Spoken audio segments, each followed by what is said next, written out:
Kashimpur high security কেন্দ্রীয় কারাগারের jail super Subrata Kumar বালার দুর্নীতি। দেওয়া হচ্ছে না পানি, শীতবস্ত্র, মশারি, চিকিৎসা। বিপাকে বন্দীরা।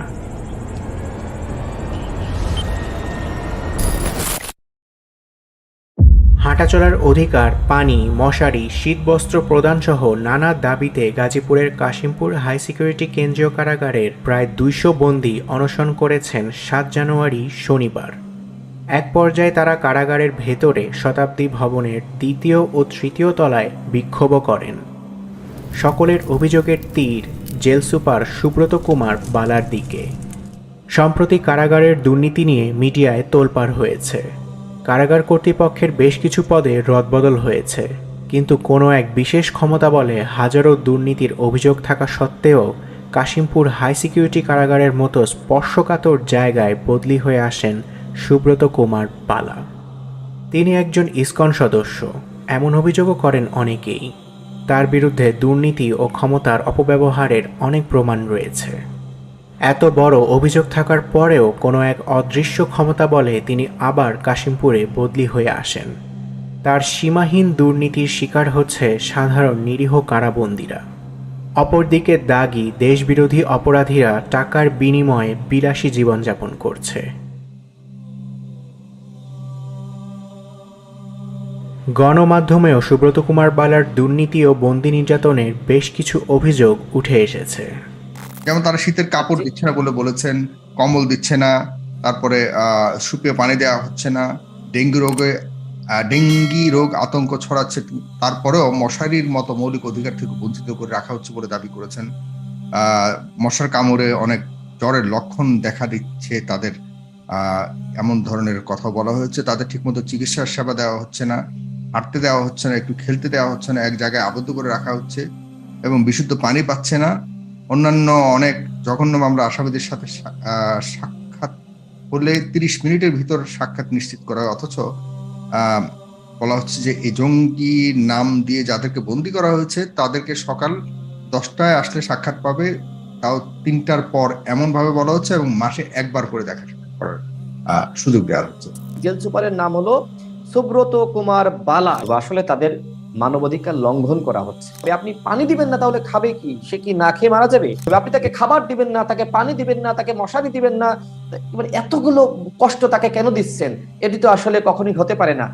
সাধারণ বন্দীদের উপর এমন অত্যাচার নির্যাতন করা হলেও কথিত ভিআইপি বন্দী, ক্যাসিনো সম্রাট ও দাগী আসামিরা ঘুষ প্রদানের মাধ্যমে রাজকীয় জীবনযাপন করে।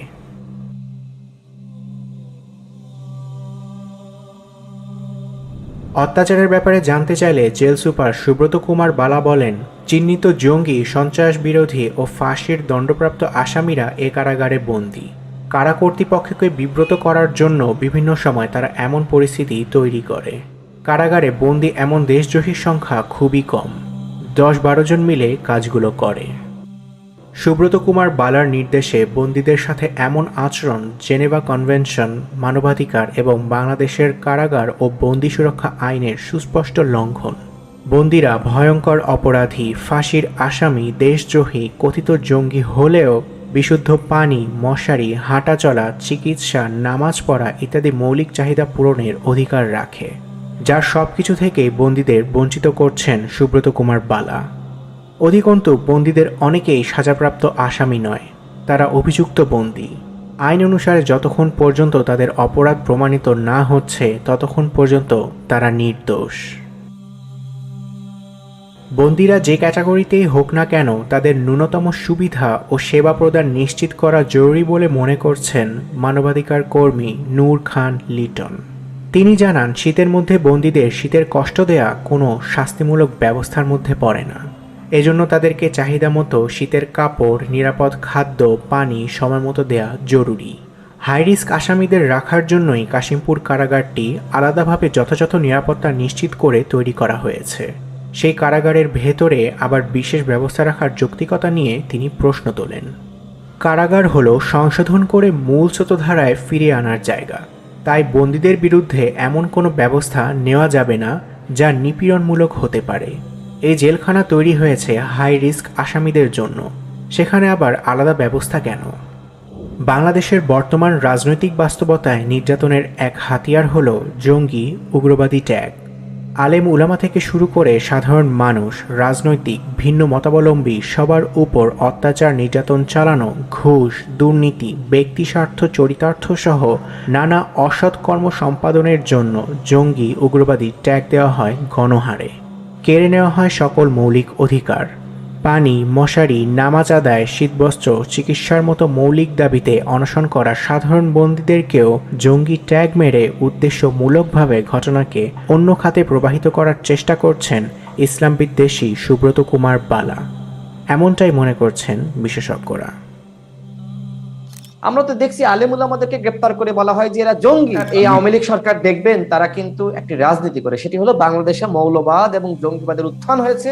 এই মৌলবাদ এবং জঙ্গিবাদ দমন করার জন্য আওয়ামী লীগ সরকারকে ক্ষমতায় রাখতে হবে এবং এই পশ্চিমা বিশ্বগুলোকে তারা এটি বোঝাতে চায়। পশ্চিমা দেশগুলোর মনোযোগ আকর্ষণ করার জন্যই তারা এই জঙ্গিবাদ, এই মৌলবাদের রাজনীতি করে থাকে।